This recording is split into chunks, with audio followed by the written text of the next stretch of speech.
precious little girl, but don't let's start. I've got a weak heart and I don't get around how you get around. Greetings, everybody. Welcome to Giants Confirmed, a They Might Be Giants podcast. I'm Trevor Ickrath. I'm Matt Ribeiro. Matt, welcome to the show. We're doing a podcast about They Might Be Giants. Like, out of all the things that I have knowledge of, this is like one of the ones that it seems obvious for me to have a podcast about that I just haven't done yet. Which is why I thought of you when the idea for a show about them came to me. I recently got really into They Might Be Giants, you know, as you do when you're a neurotic mid-20-something.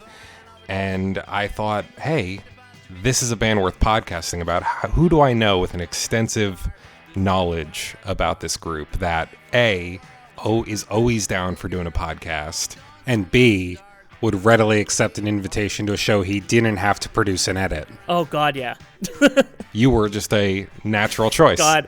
I'm actually like a demon that's summoned by the word podcast. If someone says it, then I just appear on the post. We have that in common, so it's it's only right that we're finally doing a show together. It's been too long. It's been too long. And the show in question is going to be a series of track-by-track reviews focusing on the studio albums of They Might Be Giants, starting with their 1987 self-titled debut. I just finished my re-listen of the album today, so it's all fresh. Great. I've been living with it for a couple days. It's never been one of my favorite of theirs, but obviously, you know, doing some research for this episode has shed a lot of new light on it, so I'm excited to talk about it. Before we start talking about the album, though, let's give a little bit of our own backstory about how we first came to They Might Be Giants. I believe you have a longer backstory with this band than I do, really, so I'll let you go first. It's fairly simple for the most part. My early life on the internet was spent primarily on Pokemon forums, but eventually I ended up on the Lemon Demon forums. That's the forums for Neil Cicierega's work. Great band. Of course. And just by natural osmosis, almost every single person there and Neil Cicierega himself are giant fans of They Might Be Giants. As I would expect, yeah. Lemon Demon seems like a gateway drug to get into all of these other weird, absurdist kind of postmodern groups like They Might Be Giants. Yeah, like I just ended up with a healthy appreciation of They Might Be Giants, Weird Al Yankovic, and Devo after being on that forum for a lot of years. I would put like Ween in that club too, I think. Yeah, absolutely, Ween Yeah. as well. And essentially, for a long period of time when I just started like listening to music, really, like after, you know, years of just, you know, having the radio on in the background, there was a portion of time where my library was approximately 80% either Lemon Demon or They Might Be Giants. Because both of them have massive recorded outputs, and both of them are the kind of bands that really encourage people to really, really dig into the back stuff. Like stuff that's not necessarily on the albums, bonus tracks, outtakes, demos, and the like. And so they formed a significant part of my early library and have remained there since. And even their like album material warrants really deep dives in a way that a lot of other bands' music doesn't. I was first introduced to They Might Be Giants through a compilation that a friend of mine gave me in high school. I think it was A User's Guide to They Might Be Giants. Have you checked that out before? Yeah. So I listened to that, and that kind of got me into like Flood and Lincoln. But it wasn't until a couple months ago that I really did like a deep dive on a lot of their other stuff. Like I finally listened to Apollo 18 and like their 90s albums, stuff like that, and then some of their mid-2000s stuff. And I found myself returning again and again to This Might Be a Wiki, the fan-run They Might Be Giants Wikipedia that is just like an exhaustingly, lovingly packed site with all kinds of fun trivia about every one of their songs. So good. As I spent more and more time on that site, I realized that, this is a band totally worth doing a podcast about. So here we are today. Yeah. Even if we just go through their studio albums, like I think they're up to 20 now. Yeah. We have quite a show That's ahead enough of us. episodes to cover. Yeah. And This Might Be a Wiki, as one of the most exhaustive wikis on the web, is like the Johns are very, very big fans of that wiki themselves. I hadn't mentioned this up at the top, but I have actually interviewed both the Johns. Oh, sweet. At different times. I did not know that. Yeah, I interviewed John Flansburgh in 2013 when I was still in school for radio, and I interviewed John Linnell like a month and a half ago. Nice. Yeah, and they actually use the wiki essentially whenever they're going to a city on tour. They use the wiki to see what they played last time they were there, so they could shake it up a little. That's so interesting. Like, because it's like the set lists are pretty exhaustive once you get past like maybe like 2005 is probably the point where like they're a bit scattered. But basically anything past from when the wiki existed, which I think was before 2005, honestly. Anything past from when the wiki existed, those set lists are perfect. I imagine you've seen them live before. I have. I saw them in Detroit the first time. That was in 2011. Because they haven't toured Canada properly since 2007, I think, was the last time they played a normal show here. They played a kids show in 2012, but I couldn't go because it was just on a weekend that didn't work for me. And then I saw them play 2 run-up to New Year's shows in 2012 on the 29th and 30th of December. And those were half Lincoln, half Flood shows. Oh, that sounds tight. It was so tight. That sounds great. I couldn't go to the last one, unfortunately, because I had other plans for New Year's, but that was the one that had Moon Hooch opening, which would have been sweet. They always get really interesting opening bands. I've only seen them once. I saw them back in 2011, I believe it was, at a small club in New Jersey called the Stone Pony, which is in Asbury Park. I believe they've actually written a song about it. On Venue Songs, for sure. Yeah. That one. That was really cool. They played a really interesting, eclectic set list. That was actually my first exposure to quite a few of their songs. Like, I think that was the first time I heard the Mesopotamians, which has become one of my favorite tracks of theirs. That's a live staple, too. Like, that they almost always play that one. It was so great. They played it really early in the set, and I was like, oh, these guys rule live. That song is also, when I was talking to John Linnell about just, like, essentially how they feel about doing, like, any kind of political leanings in songs. He's like, yeah, that song's just basically about the Iraq War in its own way. Really interesting. But it's also about being in a band. They're really open to interpretation with their lyrics. They kind of just put a sentiment into it and see where it runs them. Yeah, and I am really looking forward to digging into some of their lyrics with you. Oh, yeah. But before we get to that, let's talk about the Johns a little bit by themselves, because we got 2 of them. There's John Linnell and John Flansburgh. Yes. Linnell almost kind of strikes me as the band's kind of primary songwriter. I'm not sure if that's a bit of a faux pas to say that, but he seems to be at the head of a lot of their more well-known material. Except for the song that won them their first Grammy. Is that Boss of Me? Boss of Me, written by John Flansburgh, sung by John Flansburgh. I actually didn't realize that. A frustrating experience that I've had with this band is like an inability to tell these 2 apart most of the time. Yeah, it's tough. For a while, I had to just refer to the wiki because the wiki has a very convenient sung by field. Yes, I like that a lot. They will even specify like which band members are doing which part. Like for, I think it's Rhythm Section 1 ad, they specify that Flans is doing the no no's. No. Yeah. That's great. But it wasn't until like I did the research for the show that I realized that Flans was singing Puppet Head. Like it's tough for me to tell them apart most of the time. Yeah, generally what will happen is fans will prefer John Linnell and his songwriting, but generally won't say it. Yeah. But Flansburgh, he does have a lot of really good songs. It's not like he's a bad songwriter. If you ask me to guess, I would imagine the typical, like, They Might Be Giants superfan experience would be to get into the band through Linnell's songs, but by the time you've spent, like, countless hours with the group, you really only listen to, like, the weirder short Flans experiments. Like, yeah, of course. Yeah. Like, oh yeah, Anna Ing and Birdhouse in Your Soul, those are great, but I mean, talk to me about like Rabid Child. God, Rabid Child is very good. I'm very excited to get to that one. Me too. That was definitely one that kind of like revealed itself a little bit more to me while preparing for this show, so I'm excited for that. But we've got a few more things to say about the band first. I wanted to kind of just go through their history because it's really interesting. There's just a couple little interesting details I'd like to get out there. So I thought we'd establish that they first met as teenagers growing up in Lincoln, Massachusetts. Yep. They began writing songs together while attending Lincoln Sudbury Regional High School, but they didn't form a band while they were kids together. They attended separate colleges after high school, and Linnell joined the Mundanes, which was like a new wave group from Rhode Island. They're good. And then the 2 reunited in 1981 after moving to Brooklyn to the same apartment building on the same day. I always find that that's just the most beautiful happenstance right there. They assumed the name of a 1971 film, They Might Be Giants, which stars George C. Scott and Joanne Woodward. And that's in turn kind of taken from a passage from the 17th century Spanish novel Don Quixote about how the titular character would often mistake windmills for evil giants, as you do. God. And there's I actually haven't seen the movie. I need to make a point to watch No, it. yeah. Just for the sake of maybe it. that's a future episode of the show. Who knows? There we Yeah. go. We got this. A common misconception about the band name that I wanted to talk about is a lot of people apparently think it's like a reference to themselves and an allusion to their future success. But in like several interviews, they've said that that's not the case. Like apparently they really only like it because of how paranoid it sounds. Yeah. And they saw it as an expression of themselves as a fledgling band, kind of looking at the possibilities that they could explore. Yeah, and I also think that a lot of people don't necessarily put more thought into their band name than it would sound cool. I feel like any meaning ascribed to it is ascribed afterwards. Totally. Like, they're just like, they might be giants, that's a pretty cool name, but it could also mean this.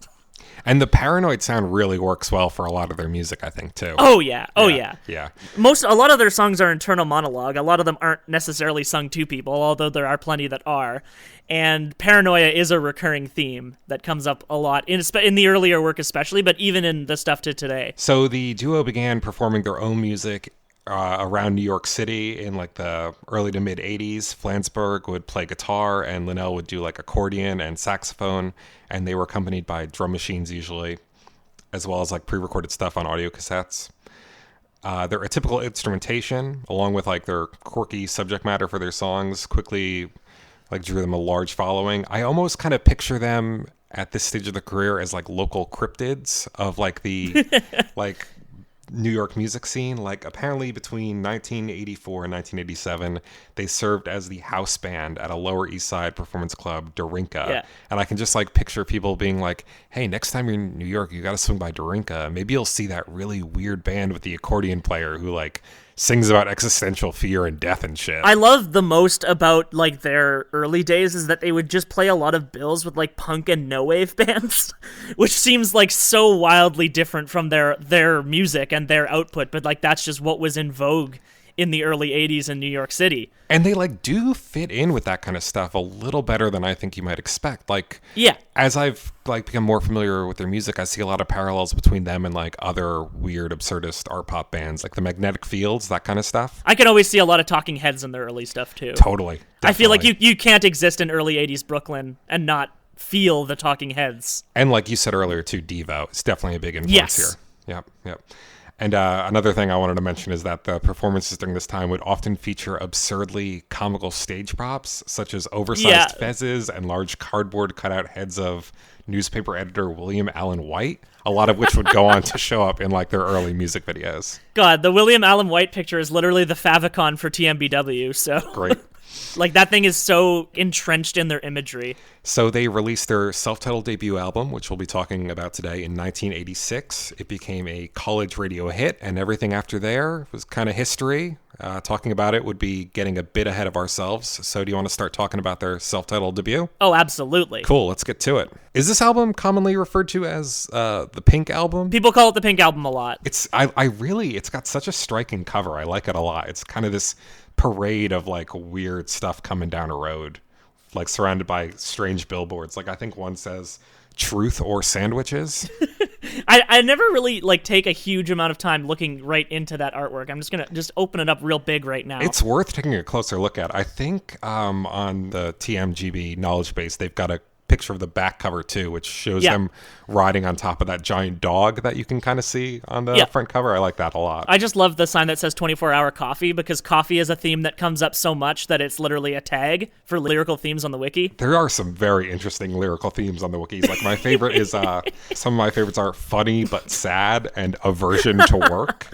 Aversion to work is a really good one, especially because they ended up writing a song that's entirely that for one of their children's albums. Some other good ones, just looking at like song themes for the song that this show is titled after: oblique cliches or idioms, oxymorons, and contradictory statements. I mean, like, it's so funny. I just really, really love the wiki for how detailed it gets with this kind of stuff, because like no one would think to categorize songs by some of these categories. No, not at all. But the people who run this wiki are a breed of their own. They are truly like I consider myself a pretty big They Might Be Giants fan, but I probably couldn't even count myself in the upper 50th percentile. No, these people are fanatics. Like yeah, it is wild. Every song has an interpretations tab that you can spend hours getting lost in. I'm fairly certain that the interpretations tab on TMBW predates like songmeanings.com. And it like vastly predates Genius. Probably a lot more lovingly detailed too. There's one person who was they were like a fixture of TMBW like back in like 2007, 2008 when I first found it, who would make an effort to go on every single song and interpret it as if it was about sex. Great. I love those kind of characters. It's really good. And like I could not tell even to this day how serious they were. So is there anything we want to say about the album in general before we kind of get into the tracks? I think this is kind of like taken from a certain perspective. This one almost kind of sounds a little dated now, like going back to it. Like there are a lot of like cheap 80s like MIDI instrumentation and drum machines that like might be a bit of a stumbling block for some listeners, I think. They used the drum machine on their first 4 albums, but like some of these songs were recorded in a lot of different ways. Like some of the tracks are just completely unedited from their demos. Some are just slightly different from their demos. Because a lot of these songs had existed in various forms for like 3 to 4 years, like on various demo tapes. Some of them, the recordings on this album are like the 3rd or 4th recording of the song that they actually put out. So like it really feels like it was kind of just them putting a bunch of songs they had together just so they can have an album to put out. And there's a widely kind of circulated 1985 demo tape, right? That has a lot of early versions of these songs. I didn't go back and like kind of spend a lot of time with that. I did hear a couple excerpts from it. Do you have like a lot of experience with that? I spent a little bit of time with the demo tapes and like the 1985 Bill Krause demo tape that you mentioned. He was like their producer for their first several albums. He has a song named after him on this record. Yeah, absolutely. Bill's Mood. He was... It's almost like an extra member of the band for a while. The third giant. Yeah, exactly. And the recordings are like they're just. I find a lot of them will have they have a lot of alternate lyrics on them, and that was true of like the dial-a-song versions of the songs as well. I got to show you some of those when we get to Flood because some of them are really good, like the alternate lyrics for Your Racist Friend and the like. Yeah, dial-a-song is definitely something we're gonna have to talk about at some point. That was a whole big thing. Oh my god, yeah. And well, yeah, someone just recently posted a whole bunch of recordings that they had made from dial-a-song using like a suction microphone on their phone. Oh, fun. Like way back in the 80s and 90s, they'd recorded these like analog and then just digitized them this year. Wow. And like alternate lyrics and it's all like crystal clear recordings and it's really cool. Yeah, but there's a lot of interesting stuff in there. Yeah, so like the demo tapes will have a lot of alternate mixes and stuff like that, but like I'll generally just listen to the album versions for everything except for like Don't Let's Start because I really like the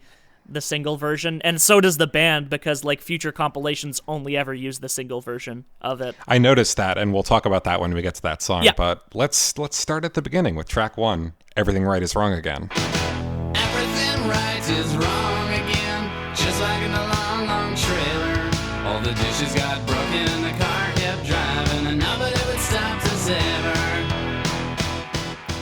First track, and I think this is a great opener. Yeah, there we go. This feels like the appropriate place to start with this band. Everything Right Is Wrong Again feels like such a strong mission statement for the music they're making, because when it comes to They Might Be Giants, you kind of have to unlearn everything you've already learned about like traditional pop music and kind of everything's on the table, anything goes. I just like that the song refers to itself because it's not the only album on the record that does that. And I also like that when they sing, and now the song is over now, the song still goes for a solid minute afterwards. It's got a whole nother verse after it, and I really like that second verse where everything kind of slows down and sounds like really weird and trippy, and it's hard to understand what they're even singing. Man, that stuff like must have been so much more fun to make when you had to really try to do it.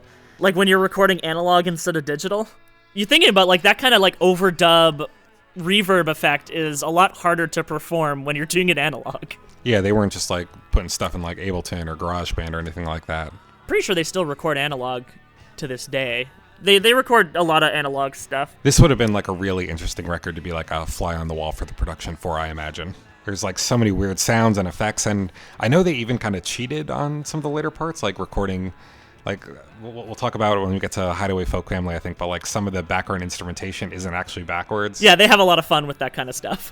This song name checks a movie called The Long, Long Trailer, which is a comedy film made in 1954 starring Desi Arnaz and Lucille Ball, which the They Might Be Giants wiki describes as a movie about a newlywed couple traveling across country in a huge trailer that is more trouble than it's worth.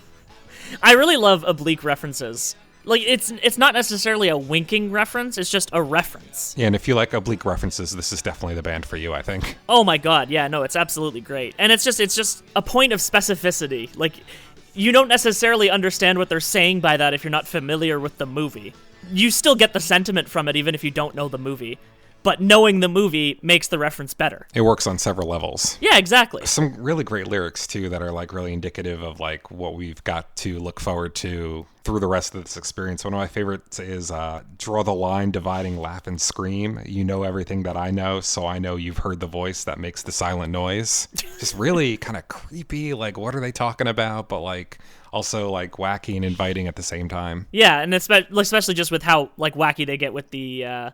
just like the tempos of the song just switching all over the place. You never really know what sentiment they're going for with this one. Or like pretty much any song on the record for that matter. Yeah, no, they like I feel like this album, they have a lot of albums that have stylistic variety obviously, but this one is really all over the place. Totally. Like I think that's really indicative of their early work. I kind of miss like songs with country western references because there's a few of them on this album. They don't really do that anymore. They would return to that like less and less as they like went on. Like there's some of that in Lincoln. I think maybe there's like one song like that on Flood, but after that, yeah, you kind of miss that. Especially because a lot of the songs they're like doing voices for. But this one's just a standard Linnell doing Linnell. Right, but it's a great intro to the album. Apparently this is like an influence on another artist that you mentioned earlier, Weird Al Yankovic. He has a song called Everything You Know Is Wrong that I know some people kind of interpret as one of his like stylistic parodies of another band. Oh, it absolutely is a style parody of They Might Be Giants. I was familiar with that album that it's on, Bad Hair Day, when I was a kid, but I like didn't really know too much about They Might Be Giants. So returning to that song, like researching this show, like it is like, I would love to hear They Might Be Giants cover that because it is so They Might Be Giants. Yeah, no, I just remember from when it came out, I remember hearing something about the fact that they weren't like super happy with it because of how goofy the lyrics are, but like the way that the lyrics are goofy, because They Might Be Giants lyrics are obviously goofy, but they never like being called like weird rock or geek rock or quirky. Like those are words that they don't necessarily enjoy being referred to as. Right. And, you know, the Weird Al song has like lyrics about weasels biting your face.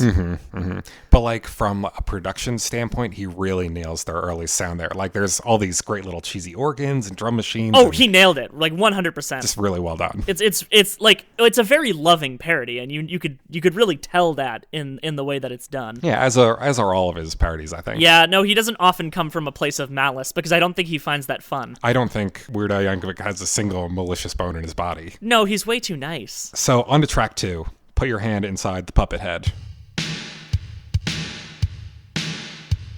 As your body floats down thirsty with the burn smell factory closing up. Guess it's sad to say you will romanticize all the things you've known before. It was not so great. It was not so great. As you take a bath in that beaten path, there's a pounding at the door. We got a Flans track. It's kind of a Flans track. Linnell wrote the music and the chorus, and then he wasn't really satisfied with the verses he wrote, apparently, so he let Flans write those, and then Flans sang the whole thing. Yeah, exactly. It's that happens less and less as they go on, because most of the times they will write the songs they sing on, like fully. Like that's their standard modus. But yeah, this is one of the ones that it kind of ends up all over the place. It's very scattershot. I really like the more collaborative approach to it too. I kind of wish we saw that more often. I also just really love the the rhythmic modes that that Flans goes on in this song. Yeah, there's a lot of really interesting, very cool vocal delivery on these tracks when it comes to melody. Like as your body floats down Third Street with the burn smell factory closing up, is it sad to say you will romanticize all the things you know before? It was not so great. Like just very like staccato percussive kind of stuff. And a lot of really fast vocal runs in between like more drawn out syllables. I really like at the end when he goes, "Quit my job down at the car wash." Just really good. And yeah, that staccato delivery that you mentioned is just so good here. Yeah, the "Quit my job down at the car wash" is his 30 years advanced Breaking Bad reference right there. Basically, yeah. Didn't have to write no one a goodbye note. I like that a lot. And fuck your eyebrows. And fuck your eyebrows. Something that I saw while doing some research is that the synthesized instrument heard playing arpeggios for most of this one and playing chords through the chorus is the funny preset on the Casio MT100 keyboard. Oh God, I wish I was more into gear. Yeah. As much into gear as these guys are.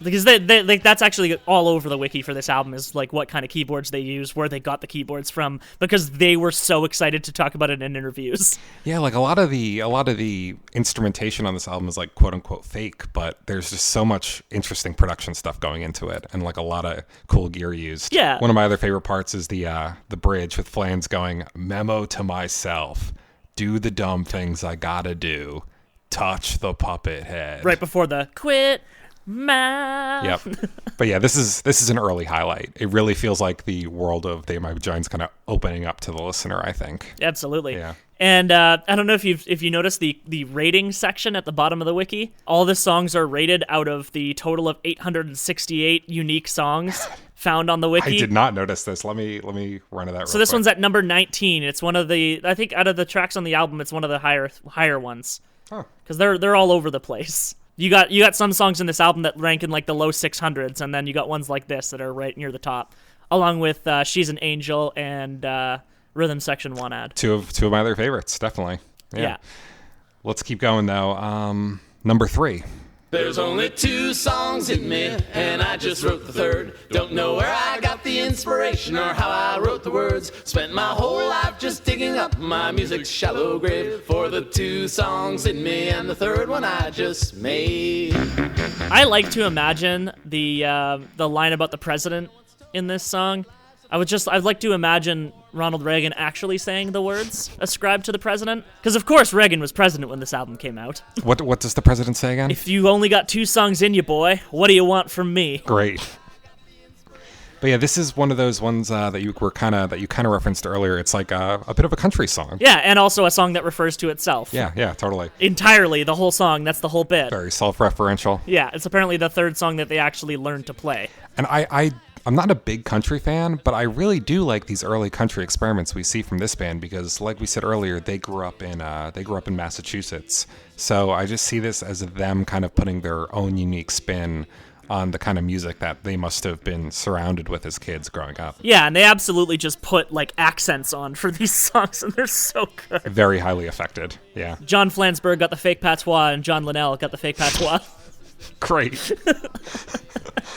So, one interesting note, the verses in this song contain every possible 3-line rhyme scheme. There's ABB, AAB, and ABA. These are the kind of things that you know weren't intentional, but you're just really glad someone picked up on. I could see that being intentional. I could see the Johns sitting down and going, let's write a song that has every possible 3-line rhyme scheme. And then let's call it number 3. I mean, possibly, but at the same time, like, I almost feel like that's something that would happen more often by accident. Definitely. I wouldn't put anything like that past them. They're just such weird creative geniuses. As much as you don't want to call it nerd rock, they are giant nerds. Like, it's big nerds. They're definitely nerds. Music for nerds by nerds. Yeah. What do you think of the baritone saxophone sample that's kind of squeezed into this one almost a bit discordantly? I did not know that it was a sample until I read the wiki this morning. Yeah, it definitely easily could have just been one of them in there in the studio doing something weird. It was, yeah, because like Linnell doesn't play the bari sax as far as I know, but he does play like the bass clarinet. It's a very similar sound. Isn't he playing a saxophone in the music video for She Was a Hotel Detective? I'm fairly certain he wasn't actually playing it, but okay. He's definitely playing it in the video. It looks like he is. But apparently, yeah, that's a sample that Linnell found on a record while helping his roommate clean out a deceased couple's apartment, which feels pretty par for the course for this band. Oh, what a good detail. Hey, I'll put this sample from this dead person's record on this album we're working on. Perfect. Really good. Next, we've got one of their big early singles, Don't Let's Start. Good song. When asked about it in interviews, John Linnell says the song is about not let's starting. Great. Just a really good title for like a late 80s kind of new wave synth pop song too, I think. Yeah, and nothing from this album ended up charting, but this video did get a lot of play on MTV just because, like, you know, MTV was starting out. They needed videos to fill the space. And here's a bunch of weirdos from New York that had a bunch of videos. This has the like quintessential early They Might Be Giants line for me, I think, which is no one in the world ever gets what they want, and that is beautiful. Everybody dies frustrated and sad, and that is beautiful. Yeah. Because, like we've been saying, they don't like being like branded as like a nerdy or quirky or joke rock band, but a lot of their music is like kind of like for lack of better words, like wacky and goofy and kind of weird and silly. Yeah, well, I mean, the next line there is deputy dog dog da ding ding deputy deputy dog dog da ding ding deputy dee. Yep, that is the next line. But every now and then, while all that weird absurdism is flying around, they'll hit you with like a line like this that is so like weird and kind of dark and creepy, and it'll really just make you do a double take. And I love their ability to get that kind of reaction out of you. They always know like just when to do it too, I think. Also, looking on the wiki just today, I didn't realize how many things actually reference this song. Right, I wanted to talk about one in particular, a piece of media that makes quite a few references to a lot of different things that's like really popular right now. You're familiar with the upcoming movie Ready Player One, right? Unfortunately. Apparently that line that we just talked about is like heavily featured in the book, which is like about some kid in the future logging into, he'll like log into some kind of like online simulation game called Oasis, and his password for getting in is no one in the world ever gets what they want, and that is beautiful. That is like that line is like completely divorced from the point where he references that he binged all of They Might Be Giants' discography, and it's like I feel like the only reference made in the entire book that isn't immediately followed by a wink. Right.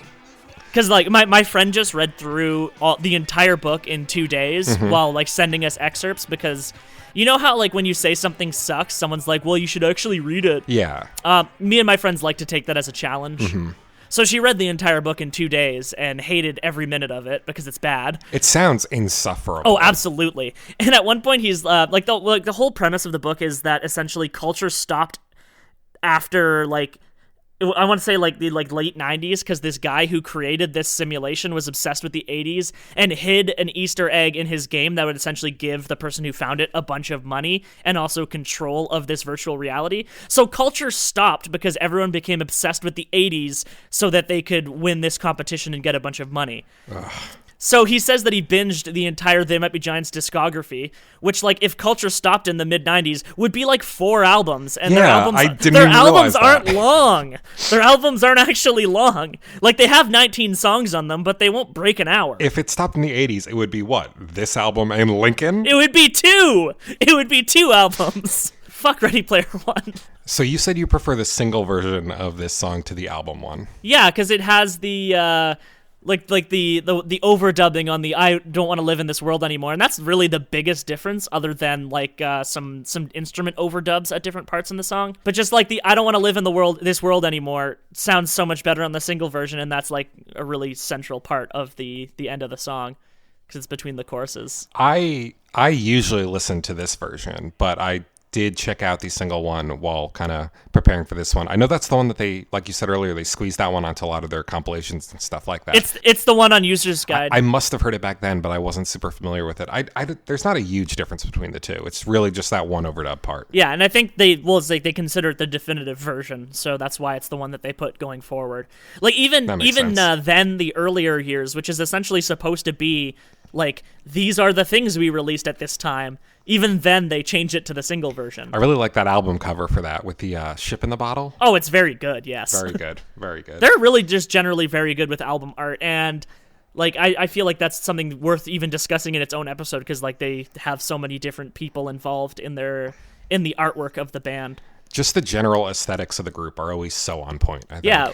The early stuff, like the album art for the Pink album was done by Rodney Allen Greenblatt. But a lot of the early stuff was also done, like John Flansburgh and John Linnell both did like graphic design kind of stuff. And it really is like so singular too. They had a really strong correlation of image and art. Like they really didn't just like poop out an album cover. Like they put thought into it. And I always really appreciate that. Yeah, everything has a lot of careful consideration going into it so that it's a really tight finished product. Yeah, exactly. So next we've got what I think is one of the more underrated songs on the record, another country tune, Hideaway Folk Family.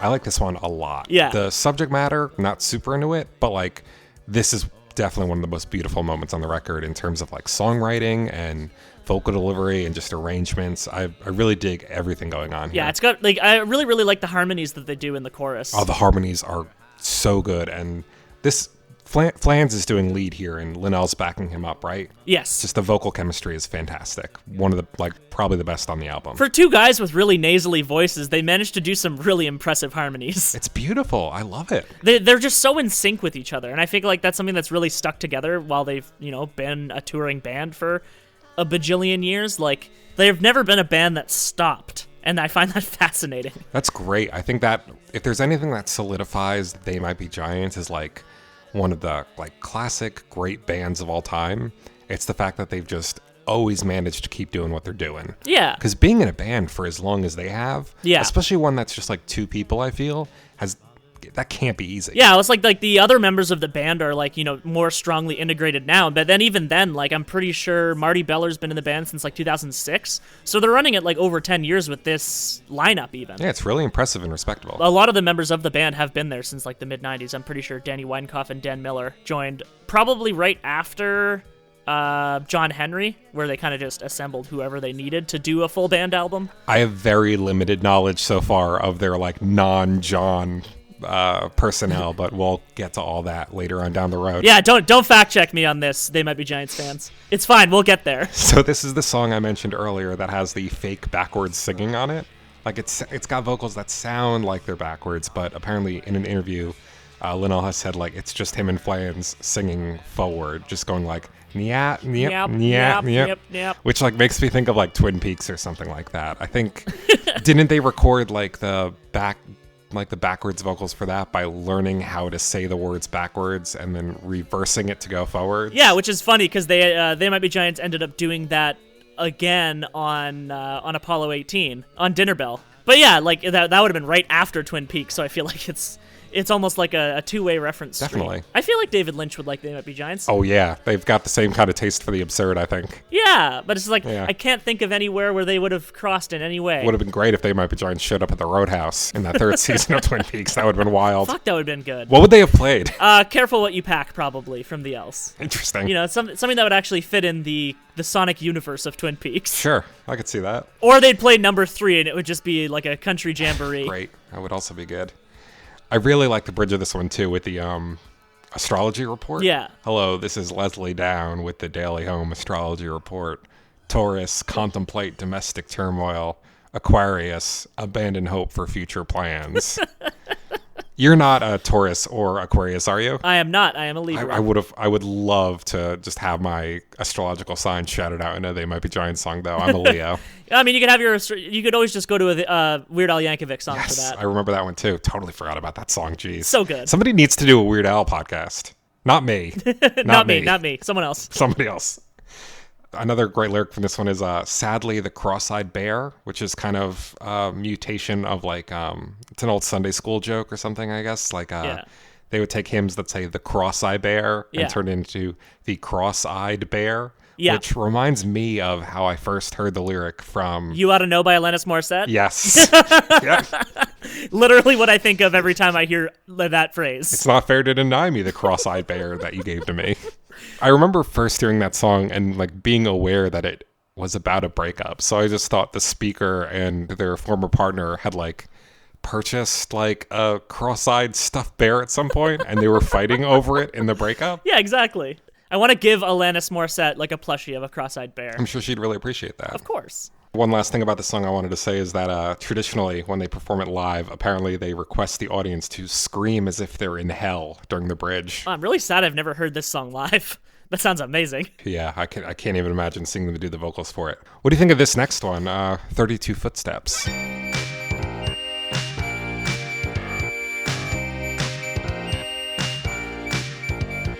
32 footsteps leading to the room where the paint doesn't want to dry. 32 footsteps running on the road where the dirt reaches the sky. 32 feathers in my brand new Indian headdress. 32 new moons shining in 32 skies. What's the reason why'd she go? Where's my baby? I don't know. 32 footsteps, counted to myself, 32 footsteps. It is a very goofy song. Very goofy. Not one of my favorites on the record. No, Not really much I could say about it. It sounds fine. It works in the sequence of the album. I like the way that the drum machine syncopates with the guitar lines, just like the do do do. Apparently, Flans uses a special 20 harmonica on this recording, which allows the player to bend notes. There's some really impressive harmonica playing on this track. Yeah, no, it's very good. Not a huge fan of the fillery vocals, like the bing bang bing along, sing sang sing along, ding dang ding along. That just keeps going. Yeah, he sure goes through most of the alphabet with that. He goes through most of the alphabet. I do like some of the lyrics later on though. 32 lies my ears never saw when the floorboards gave way. 32 walls come tumbling down and the night turns to day. 32 infantrymen running in place. 32 boxcars, all of them have your face. That's really weird and evocative. I'm not sure what's going on there, but I'm kind of into it. Just thumb over to the interpretations tag and let's see what people are going with this. I just can't, because then I would live there, you know? Like if I dove down that interpretations rabbit hole every time I wasn't totally sure what They Might Be Giants were talking about, I would never visit another website. I mean, even then you'd never necessarily be sure. This is something that came up in my interview with John Linnell. I'm like, how do you feel about interpretations of your song that aren't necessarily with what you intended with the lyrics? And he's like, he basically gave an answer that's akin to Death of the Author. It's like, the words are out there, do what you want with them. They're all right. Yeah, basically. Next up, we've got, Toddler Highway, right? In the morning sun, around 7 o'clock, the parking lot fills round Toys R Us. And my little girl, she will get away, ride her bike down Toddler Highway. You don't really have to say much about this one, although it isn't. The anecdote about the demo recording is really good. Can you tell me about that? I don't think I have it in my notes. Yeah. We repeatedly failed to improve upon the demo recording using fancier equipment. So this is just the exact version from the 1985 demo tape. Oh, nice. It's short enough. I mean, if you're going to not re-record one, just throw the one on that's like 20 seconds, you know? Yeah, exactly. It was a Toys R Us thing that essentially they would put a bunch of toys out in the parking lot before the store opened and let kids try them before they came into the store. Also, rest in peace, Toys R Us. Yeah, they're closing their stores. Are you familiar with what's going on with Toys R Us? Essentially, new people took over the company and gutted it and essentially just tore the copper wiring out of the walls. It was a company. Such a shame. It's a company that was perfectly profitable. Yeah. But essentially, it's very The Producers-esque in that it's actually more lucrative to people to just drive a company into the ground, because they literally, the same investment company that's doing this basically are the same people who did it to KB Toys. Why the toy stores, man? Why you got to take those away? Right? Are you good friends with Jeff Bezos and just want the Amazon dominance? I keep seeing people saying oh yeah, Toys R Us, just another retailer that couldn't adapt to Amazon and stuff like that, and I'm like, I've never been to a Toys R Us that wasn't fucking jammed. I want to send all those people links to articles talking about predatory lending and stuff. I want a t-shirt that says Toys R Us did nothing wrong. Yeah, it's just, and I'm sure anyone who had any kind of pension or benefits had them stripped away, just like when Sears went bankrupt in Canada. It's great. It's a real shame. There are actually a lot of songs on this album about the foibles of capitalism in their own way. It doesn't surprise me. That comes up in their early work a lot. Yeah, that's a real mainstay for the band. Yeah, but not much to say about Toddler Highway. We've talked about it longer than the song goes. This next song, though, really interesting, because I don't like it much as as a song, but there's a lot of cool stuff going on here. Rabid Child. Lord, please don't take me away. Rabid child stays at home, talks on a CB.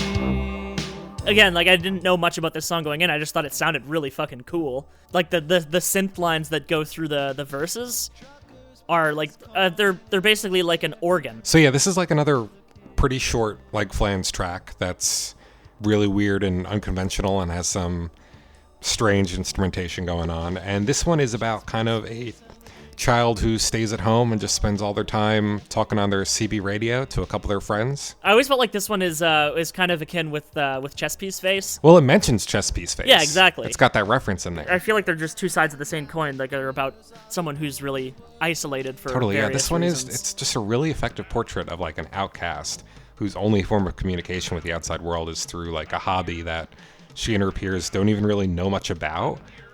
Flan says that the only CB phrases they know are hammer down, which means speed up, and rabbit ears, which I think is CB slang for radio antenna. So I just love the idea of an outcast who isn't even really able to communicate with the few people that they can talk to very well. Yeah. That's a really just a sad idea. Somebody who has really no connections, and even the ones that they do have are very limited. This song is rated way lower than it should be. What is it? 508 out of 868. Those Flans tracks don't get enough love. They really don't.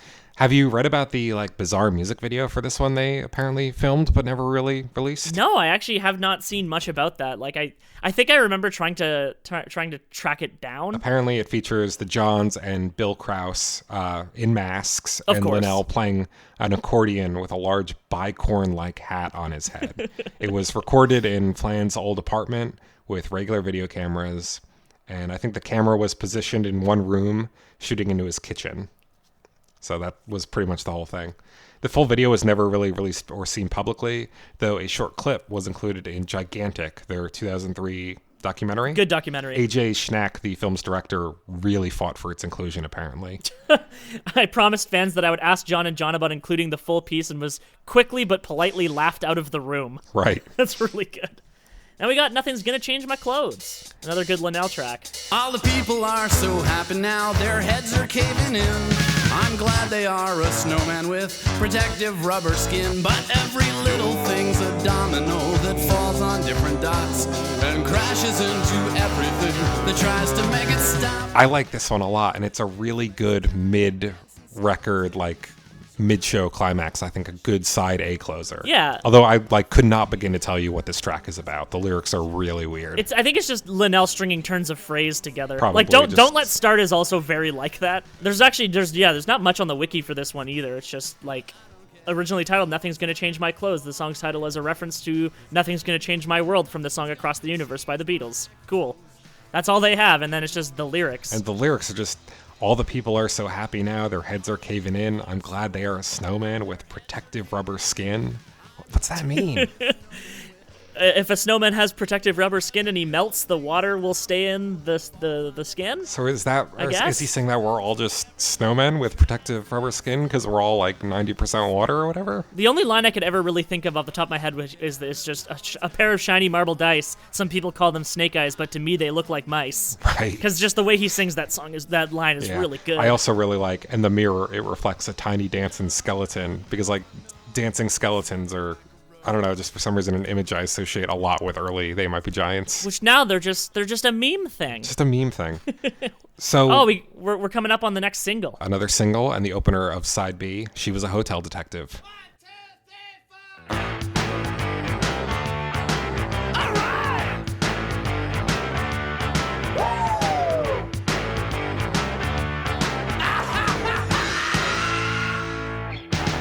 She's got her ear to the walls and she's tapping the calls. If you got a secret, boy, get about it. 'Cause she's a hotel detective, a little hotel detective. Yeah, she's a hotel detective. Why don't you Check her out. Forget about it! I like this one. This one's a lot of fun. It kind of sounds like Ween recording a theme song for a Disney Channel cartoon or something. I'm amazed there's not more to do with this one. It almost seems like it's a theme song for a cartoon. Why has there never been a They Might Be Giants cartoon? That's the question that I have. Why have they never gotten their own show? I mean, they've had their music featured in Looney Tunes famously. Tiny Toon Adventures, specifically. But why have we never gotten a They Might Be Giants animated show? I don't know, but they do good theme music. They did the theme music for The Oblongs. They did the theme music for Malcolm in the Middle. I'm pretty sure Courage and the Cowardly Dog is also them. Oh, interesting. They were also they were in Home Movies. Yeah. Have you seen that episode of that show? That's a classic. Very, very good episode. I like that one a lot. The rock camp episode. Yeah.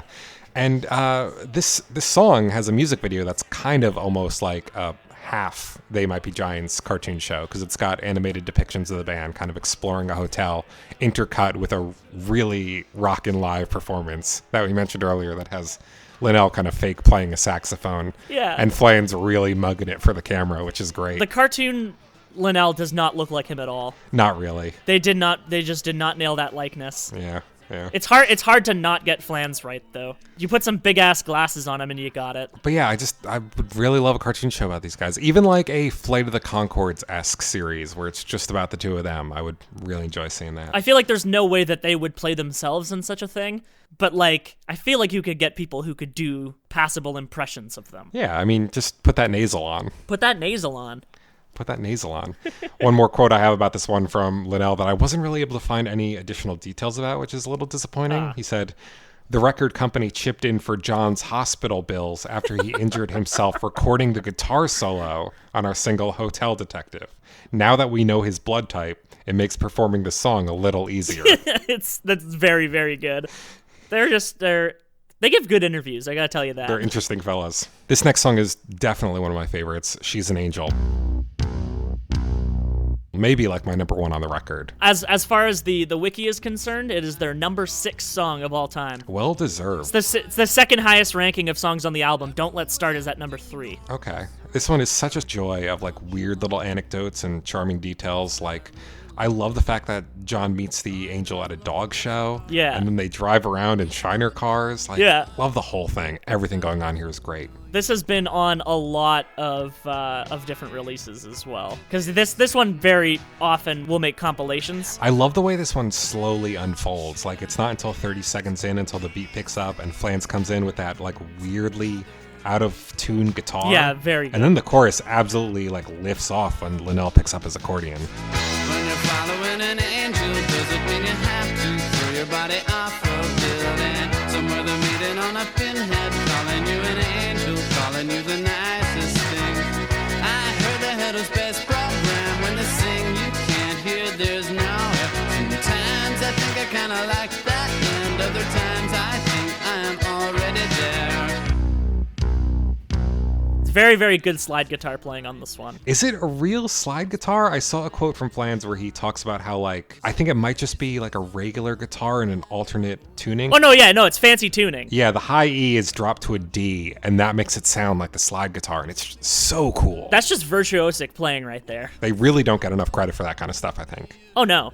Well, Yeah. it's like Weird Al's band. I hate to bring up Weird Al this many times is just going to be natural. It's going to happen. It's But, like, yeah, that happens on a They Might Be Giant show for sure. yeah, of course. They're all consummate professionals. They're all just really, really good musicians. Yep, And dedicated that's to their true craft. of this band as well. Do you have anything else to say about this one? It's just really good. It's really good. I really like the lyrics are so good. When you're following an angel, doesn't mean you have to throw your body off a building. It's hard to like even tell what he's saying there just because of the unique vocal delivery they have on so many of these songs. But once like that phrase hits you, you're like, whoa. Yeah, no, it's very good. I like this next song a lot too. Youth Culture Killed My Dog.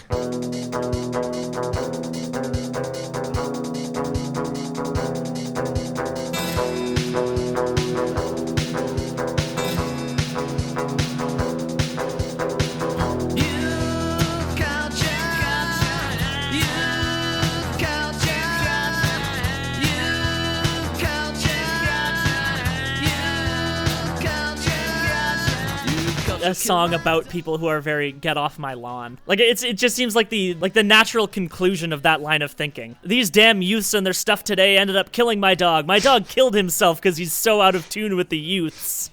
Such a weird spot to end up to take that thought to, though, you know? Right? Right? Like specifically killed my dog. Yeah.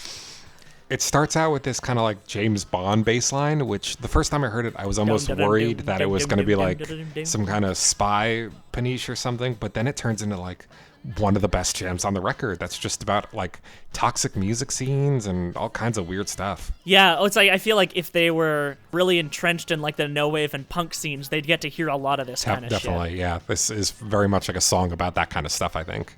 This is one of the demos that I have a little more experience with as well, because I think it got a particular shout out on the wiki. Like they talked about how it goes a little harder than the album one. Like it has more electric guitar, and Flans really shreds his voice at the end, just like going all out screaming. It's a real great performance from him.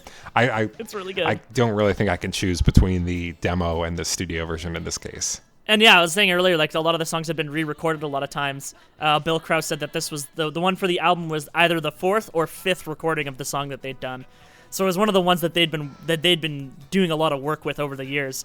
So it's kind of fascinating that they ended up with such a different version than the demo tape on the album, considering how many times it's been, I guess, refined in fancy air quotes. But right, but I mean, it speaks to I think like how tight the song is speaks a lot to that like refinement process. Yeah, absolutely. Flans claims that Elvis Costello cited this as one of his favorite They Might Be Giant songs, which I think makes a lot of sense. I would love to hear him cover it though. That would be great. It could a lot of early They Might Be Giant songs could be like weird Elvis Costello songs. Yeah, and I really like the idea of covering They Might Be Giants songs because you could do. They're still talented musicians and singers, but I always like to hear people with really, really good voices do their songs. Because, they are very nasally, which is something that I've come to appreciate because it puts their songs in a vocal range that I can sing. Always a benefit, yeah. I have an absolutely nasally voice. It's how I've always talked. The songs on this album are so much fun to sing. Oh, they're so much fun to sing. I could belt so much from this record. Absolutely. We get to the song without any John vocals. Boat of Car? Daddy'll sing bass. Daddy'll sing bass. Daddy'll sing bass. Daddy'll sing bass. I took my boat for a car. Boat of Car. This is my vote for the weirdest track on the record. Yeah. An album with a lot of weird tracks on it. I think this one takes the cake. It has a Johnny Cash sample and it's like John Flansburgh's then girlfriend singing some completely nonsensical lyrics. I took my boat for a car. Burn. Really good. Hans Zimmer stole the idea for the soundtrack for, Oh my God.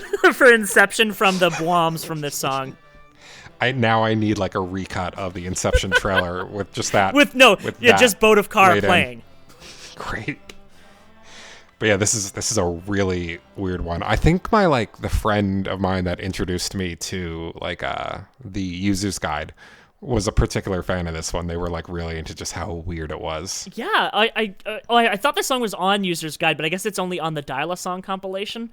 But nonetheless, the fact that they would choose this song for a compilation is great. Yeah, I mean, they throw a lot of interesting picks on the compilations. I think they usually throw a Spider on there. Spider's good. Spider's good. Yeah, definitely. I'm not saying anything bad about Spider.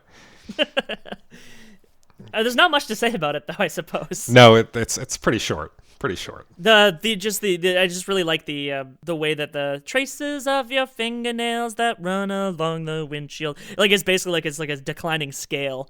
It's just I really like the way that the lyrics go there. I actually just thought it was one of the Johns doing a weird voice the first couple of times I heard this song. Do they do the vocals live? Yeah.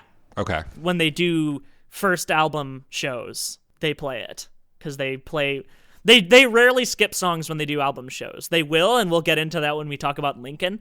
But I would definitely be interested to see a live performance of this one. It must be. I can't imagine being at a non-album show and then just throwing this in the middle of a set list. My mind would be blown. Yeah, they do kind of stuff like that all the time. They played the song "Wicked Little Critta" at their Minneapolis show just last week, and no one expects to hear that song live.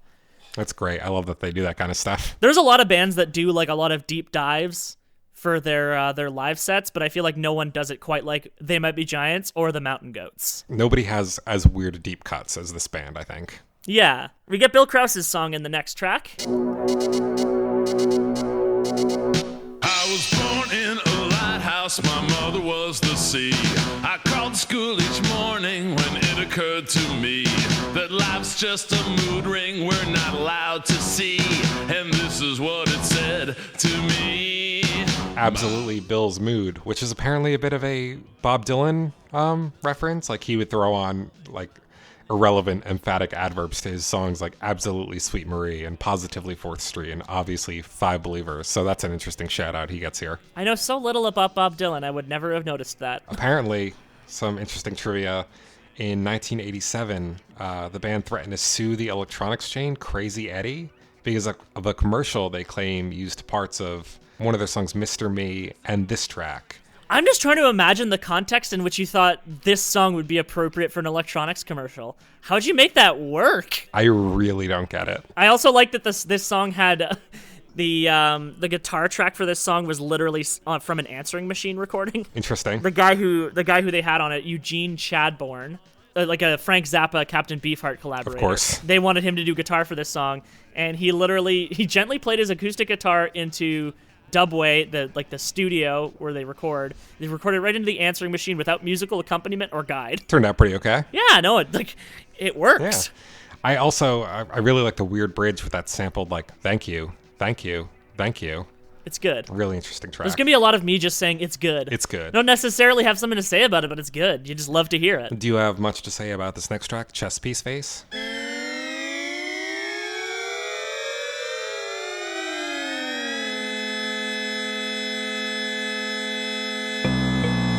What's gonna happen to chess piece face? There go I, but for my face, all I know could be defaced by the facts in the life of chess piece face. I feel like we kind of just went into it already. People like to think that a lot of John Flansburgh fronted tracks are about his brother. Right, I saw that, but apparently it's about a coworker of his. Yeah. He's also commented that the song's title was an abstract way to describe a disfiguring disease. Makes sense. Yeah, I'm like not surprised to see disfiguring facial diseases like coming up in early They Might Be Giants at all. Yeah. Seems pretty par for the course for them. But yeah, like out of songs that people think are about his brother, there's several of them. This is one of the earlier ones. Then there's Hot Cha and Flood. He says the main song that's actually about his brother is Boss of Me. I don't know too much about his brother. His brother's like an anti-nuclear activist who changed his last name from Flansburgh. That's the main thing I know about him. He goes by the name Paxis Calda. Interesting. When you see like a picture of him, it's just like, how are they even related to each other? I'll have to do a little more research on him, I guess. We got another country song in this next one. Sometimes I feel like being wispy, and once in a while I feel like being dry. But we're doomed and we're drowned by this feeling we surround, so I hope that I get old before I die. I Hope That I Get Old Before I Die, a rare track with isolated vocals from both Johns. You know, one of them takes the first verse, one of them takes the second verse. Yeah, not just one doing background. I really like that a lot. I kind of wish we would see it more. And they're both doing like character voices for the whole thing. Right, so you can barely even tell. Man, I Hope That I Get Old Before I Die is extreme mood in late capitalism, because none of us are going to be able to retire. No, not at all. I really love how many songs on this album are just like weird reflections on death and like anxious fear of dying and stuff like that. It's so good. It comes up a lot. It comes up a lot, and I think that really speaks to like where these guys were at when they were recording these albums. Something I noticed like in my most recent like They Might Be Giants kick where I've really gotten into them. I'm pretty sure I'm now like around the same age as they were when they were recording this record. Yeah, which is weird to think about. Right, like 26, 27, 28, that age range. Yeah. So like I feel like they kind of, you know, as like one weird neurotic late 20-something to another, I feel like they really get me. Yeah, absolutely.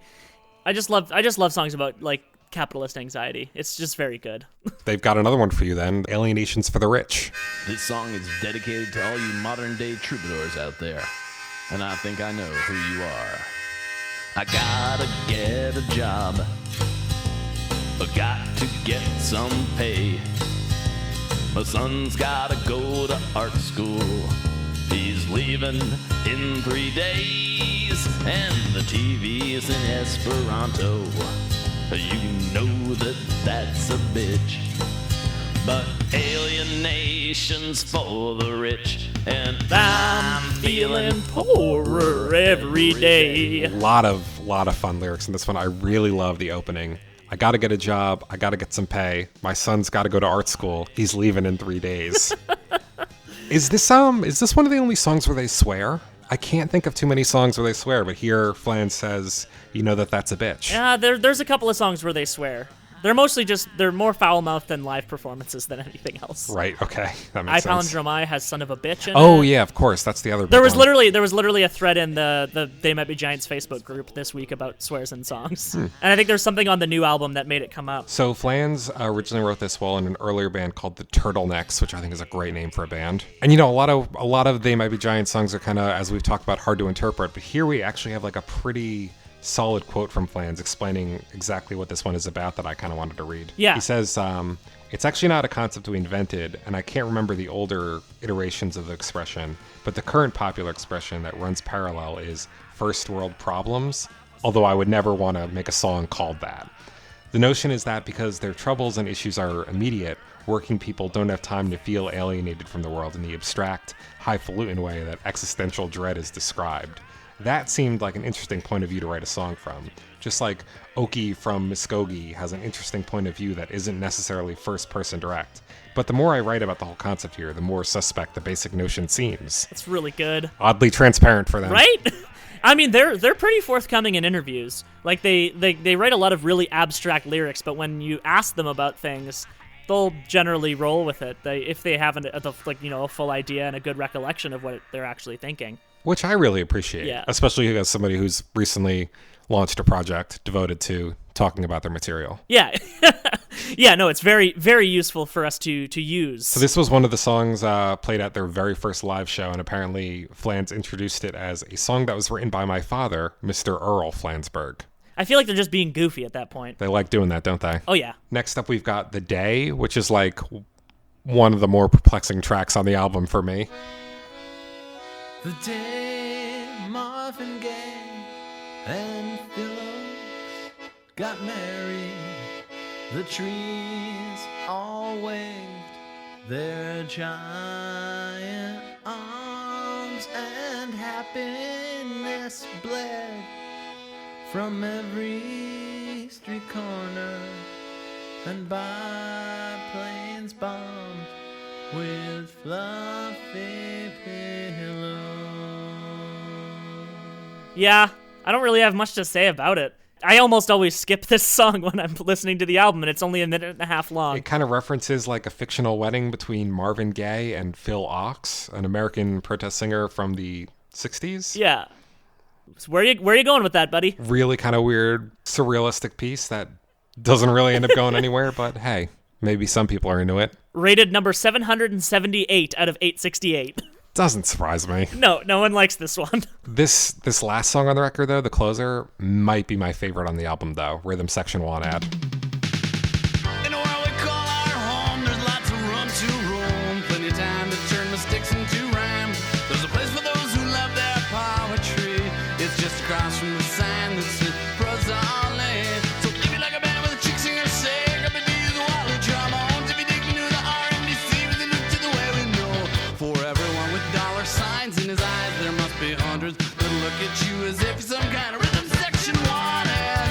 No others need apply to the rhythm section wanted. I'll tell you why. It is pretty consistently my favorite They Might Be Giant song in general. It is I great. absolutely fucking love this track. And I love that it's like tucked away really far back as the closer on their debut album. It's a perfect closer. They're very good at album openers and closers. They are. And this one, the way Everything Right Is Wrong Again feels like an introduction to them. This feels like a doubling down on everything that they're about. Like, it's really just a song about being in like a weird band, I think. Yeah. That leaves a lot of people scratching their heads. But at the end of the day, you're just going to keep doing what you're doing regardless of what other people say. Do you sing like Olive Oil on Purpose? You guys must be into the Eurythmics. No. It's so good. I picture Flans like bashing his head against the wall during that part. Oh, yeah. I mean, that kind of like really exaggerated motion was a staple of their music videos at the time, too. Flansburgh making a face and jutting his head forward. Yeah. I really wonder how it feels to be Marty Beller playing this song now, because like this song was basically about how one of the parts of the song is just like, we don't need a drummer, we got a drum machine. But now like the drummer plays this song. Yeah, a lot of the stuff they talk about on this one would kind of be contradicted by later decisions the band would make. Like they talk about having a chick singer. At several points in their career, they would do like stuff with female vocalists. Yeah. They have a lyric referencing like a wall of trombones, and I think famously on like the John Henry album, they added a lot of horns to the project. They use horns a lot now, and it's really good whenever they can get them out for live shows because, oh my god. I love horns. Like, I am a horns guy. Well, yeah. My other favorite They Might Be Giant song is probably Dr. Worm, which Yes. we won't have a huge chance to talk about because it's not on any of their main studio albums. We'll talk about, what is that on the spine? Severe or tire something? damage. Severe tire. We'll talk about severe tire. We got to talk about Dr. Worm. That's maybe my favorite They Might Be Giant It's very song. good. That's Very great. good. And So crucial good. point is it took me forever. Like I listened to They Might Be Giants a lot when I was just getting into music, and another band that I'd gotten into at that point was Modest Mouse through another member on the forums. And I don't know how long it took me to click that Isaac Brock was saying, laugh hard, it's a long way to the bank, which is a line lifted directly from this song. Right. I couldn't believe that when I first heard this song. I was like, oh, that's that Modest Mouse lyric. Yeah. Apparently he hadn't heard this song though. I feel like that's a lie. There's no way. Apparently, and this is a weird place for it to come out, but Modest Mouse do a commentary track on that episode of Home Movies we referenced. Yeah. Where he's like, oh, these characters are voiced by They Might Be Giants. They actually have a song where they say, laugh hard, it's a long way to the bank, which we say in one of our other songs. We hadn't heard that, so it was just kind of a coincidence. That's crazy talk. I'm just going to choose to ignore that and just think it's a nice oblique They Might Be Giants reference. Because that just... Can you really trust Isaac Brock? Yeah, no, I can't at all. I don't know. That feels better in my heart to think of it that way. What do you think of that? What do you think of the incorporation of Powerhouse, that Raymond Scott tune that Linnell plays on the accordion here? It's probably best remembered as the assembly line motif when used in musical scores for like Warner Brothers cartoons. I'm trying to think of it right now because I can't. Right. I think it's a very good use of it. It's just a really good bridge. I like it a lot. It feels like purposefully employed to kind of... It's like they're comparing the music industry to an actual industry. I think that's probably what they were going for with it. Also because it's just something that sounds really good on an accordion. Right, totally. Like it seems like it's designed for an accordion. You try to play that on another instrument, it just doesn't work. Yeah. This is also like one of my lyrical favorites on the record too. There's so much good stuff going on here. I really like There's a Place for Those Who Love Their Poetry. It's just across from a sign that says prose only. And that kind of that works on like two different levels, like prose only, like prose is in the opposite from poetry. I think prose is in like professional, so it's kind of implying that poetry is for amateurs. Yeah. It's really interesting. I also love the way he says poetry specifically. It's poetry. The vocal delivery here is like at its best. I think there's so much good stuff. Yeah, and like there are parts of this song that I still can't sing properly. No. That runabout, like the chick singer and the wall of trombones and saluting you the way we know, that's a hard part to get out. That is the part that I cannot do. I could do almost every other part of the song because like this says I have a playlist on my iTunes that's basically just songs with the 5-star rating, and it's the comfort playlist, right? Like when you just want to put on these songs that you know so well that you couldn't possibly, like you could just drown out every other thought because these songs are playing. Right, of course. And it's been on that playlist for years. And so like I'm walking somewhere and there's no one around, I will sing out loud because, you know, it's fun to do when you have music blaring in your ears to, you know, continue that energy forward. And I can belt most of the song and I'll just give up around that part. But it's very fun, very, very fun to sing. I really love Hats Off to the New Age hairstyle made of bones. Hats off to the use of hats as megaphones. Speak softly, drive a Sherman tank. Laugh hard, it's a long way to the bank. It's really good. It's very good. I wish I had an opportunity to do They Might Be Giants karaoke. This is why I need to live in a large American city or at least visit one. Do they not have karaoke in Canada? They don't have They Might Be Giants karaoke. I want to do a whole night of They Might Be Giants karaoke. I'll hear about like a bar in New York doing Mountain Goats karaoke. And I'm just like, that's such a niche thing that you need to gather so many people for. And there just are not enough people who live here to make that doable. Yeah, but a They Might Be Giants one, that would be fantastic. Like that just seems like it would be really fun. There's so many tracks I would want to rip up on karaoke, definitely. Oh, it'd be absolutely perfect. And like I could feel confident doing them because we have very similar vocal ranges. I can't do the lows that Linnell can do, but I can almost do a perfect Flansburgh. My other favorite lyric is "We salute you the way we know." I picture both Johns kind of flipping the bird with both fingers here, just 4 middle fingers straight up. Yeah. But yeah, this is a great one. A lot of dated references in it. A little bit. Menudo, MDC. The Eurythmics. Really? What's the olive oil reference? Is that referencing the Popeye character or? Yes, because she wails. Okay, gotcha. Because it's a commentary on their nasaliness. Right. They sing in a really high nasally way. Yeah. So is there anything else we want to say about the album, or should we start wrapping up? I think we should start wrapping up. I think this is a great record. It's very good, and there's so many goddamn tracks on it. So many tracks. Probably, like, when I see They Might Be Giants superfans talking about the band, I see Lincoln get talked about a lot. I see Flood get mentioned quite often, but I don't really see this one come up, like, quite as much. And I think it definitely deserves to be mentioned right up there with those other two classics. Yeah, absolutely. It's just, it was less, like the recordings on it were less recorded to be as part of a single album as more as they were just a collection of things put together. And I think that's part of it. It's wildly eclectic.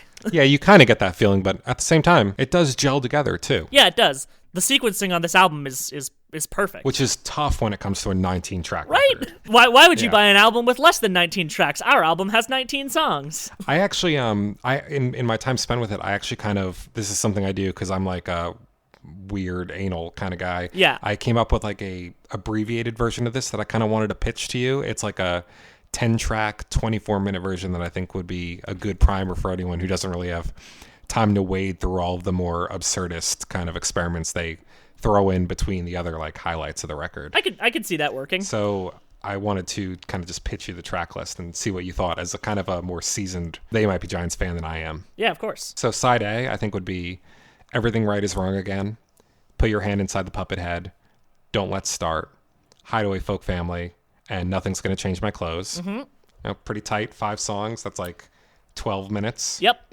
And for side B, open with She's an Angel, Youth Culture Killed My Dog, I Hope That I Would Get Old Before I Die, Alienation's for the Rich, and of course end with Rhythm Section 1 Ad. I feel like that is the exact set of songs that when I didn't just put full albums on my iPod would have been like the cut down version of this album that I would have put. It's such a, I think that's a great way to interact with They Might Be Giants. Like I love all of the little like absurdist experiments, don't get me wrong, but if you're looking to get into this record and kind of find that stuff to be a little daunting, I would say focus on these tracks first, and then kind of by the time you grow to love these ones, you'll be a lot more open to kind of experiencing that other stuff as well. I feel like we should do that with every album as we go forward. I have versions of that for like every album, don't worry. That's good. I'm glad you have that prepared ahead of time. I'd be interested in hearing some of your abbreviations too. See where we come down on that. Yeah. We'll get down to that. We will. For now, I think we've learned enough here today, right? Yeah. It's good to learn. And hopefully our listeners learned a little something as well. Speaking of listeners, if you liked what you heard, feel free to rate and review us on iTunes and subscribe to the show so you don't miss our next episode, which will be a review of the band's 1988 sophomore album, Lincoln. You can also write to us at tmbgfancast@gmail.com and follow us on Twitter at tmbgfancast to keep up with us on social media. That's all we have time for today, though, so I guess all that's left to say is that I've been Trevor Ickrath. I've been Matt Ribeiro. And until next time, do the dumb things you gotta do. Touch the puppet head. Quit my